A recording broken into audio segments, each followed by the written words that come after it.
മർക്കോസ് എഴുതിയ സുവിശേഷം 5-ാം അധ്യായം 18-ാം വാക്യം. അവൻ പടകേറുമ്പോൾ ഭൂതഗ്രസ്തനായിരുന്നവൻ താനും കൂടെ പോരട്ടെ എന്നവനോട് അപേക്ഷിച്ചു. ഏതൊരു നല്ല കാര്യത്തോടും 2 വിധത്തിലാകും മനുഷ്യർ പ്രതികരിക്കുന്നത്.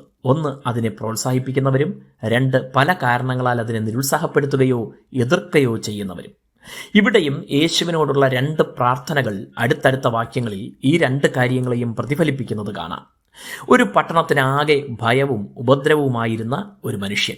അതിന് കാരണം അയാളെ ബാധിച്ചിരുന്ന പൈശാചിക ആത്മാക്കളും. മറ്റുള്ളവരെ മുറിവേൽപ്പിച്ചും സ്വയം മുറിവേൽപ്പിച്ചും ഏറെ വർഷങ്ങളായി കല്ലറകളിൽ താമസമാക്കുകയും ചെയ്ത ആ മനുഷ്യനെ വിടുവിക്കാൻ യേശു വന്നു.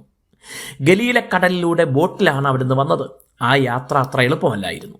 രാത്രിയിലെ ആ യാത്രയിൽ കൊടുങ്കാറ്റ് ആഞ്ഞടിച്ചു. പടകോളങ്ങളാൽ ആക്രമിക്കപ്പെട്ട് മുങ്ങിത്താഴുമെന്ന അവസ്ഥയിലെത്തി. പകലിൽ തുടർച്ചയായി പ്രസംഗിക്കുകയും ശുശ്രൂഷിക്കുകയും ചെയ്തതിൻ്റെ ക്ഷീണത്താൽ ഉറങ്ങുകയായിരുന്ന യേശുവിനെ ശിഷ്യർ ഉണർത്തുകയും അവിടുന്ന് കാറ്റിനെ ശാസിച്ച് കടലിനെ ശാന്തമാക്കുകയും ചെയ്തു. തൻ്റെയും ശിഷ്യരുടെയും ജീവനെതിരെ ഉയർന്ന പ്രകൃതിക്ഷോഭത്തെ അതിജീവിച്ചാണ് അവിടുന്ന് വന്നത്.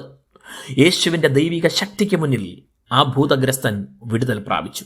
പക്ഷേ ആ പട്ടണത്തിലുള്ളവർ യേശുവിനോട് തങ്ങളുടെ അടുക്കൽ നിന്ന് പോകണം എന്നാണ് പ്രാർത്ഥിച്ചത്. യേശു തിരികെ പോകുന്നത് കണ്ട വിടുതൽ അനുഭവിച്ച ആ മനുഷ്യന് യേശുവിനെ പിരിയാൻ മനസ്സനുവദിച്ചില്ല. അയാളുടെ പ്രാർത്ഥന തന്നെ കൂടെ കൊണ്ടുപോകണമെന്നായിരുന്നു. എന്നാൽ യേശു അവനോട് പറഞ്ഞത് അവൻ്റെ പട്ടണത്തിൽ ചെന്ന് എല്ലാവരോടും ദൈവം അവനായി ചെയ്തത് ഘോഷിക്കുക എന്നായിരുന്നു. നമ്മെ രക്ഷിച്ച കർത്താവ് ഇന്ന് നമ്മോട് ആവശ്യപ്പെടുന്നതും എല്ലായിടവും ദൈവത്തിൻ്റെ പ്രവൃത്തികൾ ഘോഷിക്കുക എന്നാണ്. എന്നാൽ ഒരു നാളിൽ അവിടുന്ന് വരുന്നുണ്ട് നമ്മെ തൻ്റെ അടുക്കൽ ചേർക്കാൻ.